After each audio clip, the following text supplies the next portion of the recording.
Now, the Daily Mail out with another report on Hunter Biden, and you guessed it, it's a laptop. This time they obtained video from back in 2019. We were just kids when his first son apparently tells a prostitute, that a Russian drug dealers stole another one of his laptops. Listen. This Russian, 35 years old. I think he's the one that stole my computer. He also knows I make a gazillion dollars. So you try to blackmail you? Yeah, in some way, yeah. That's interesting. So his dad knows the Russians stole the computer, and he also knows I make a gazillion dollars. Martha, when do people start paying attention and realizing this isn't just a drug-addled abuser? I'm wondering about the sex worker, because she's immediately like, they try to blackmail you? I know. I'm like, what's her game? Right. Why is she involved in this situation? I would be very curious. No, it's... I almost don't even know what to say anymore.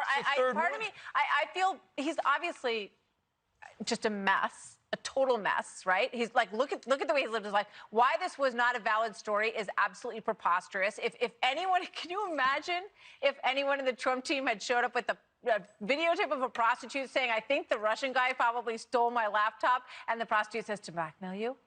Yeah, probably. That's the reason. I don't even know how to, why is this, how does he get away with this? He's not away with it yet. I mean, Victor Davis Hanson last night had a great point. He thinks he's actually trolling his dad.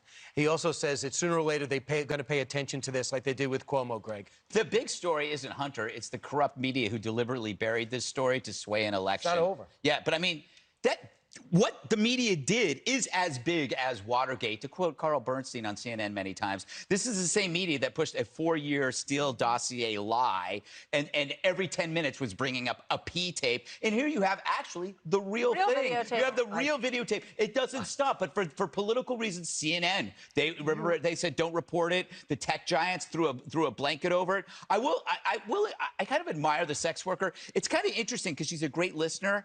So it's almost like a cable, broadband cable service where everything's bundled together. You get the crack, the sex, and the counseling. Right. No, look, Dagan? Martha's right. Go ahead. Oh, go ahead. You were already talking. Martha's right. I'm sure that this worker is likely to be tied to the Russian government, that they were trying to do that. But I find this whole thing sad. The guy was on drugs. You guys should be embarrassed. This is not a news story. Really? Oh, it is a news relates story. to his dad flying to Mexico to meet with. You shouldn't take international businessmen? this salacious interest in these. I think I've been trained by your side. Wait a minute. I think it's sad. So the salacious interest in the P tape, was that appropriate? No, and I thought that shouldn't be a presidential issue.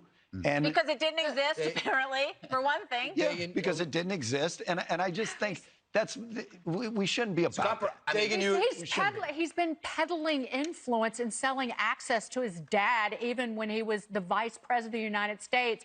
There's nothing more clear than that. Can you say compromise?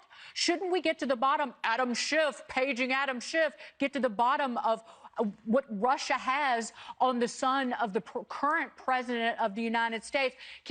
But we blurred out a lot of that photo of Hunter Biden. Yeah. I want them to release just everything so we can just get through it. Because every time we do these segments, like, I've got the dry heaves in the commercial break.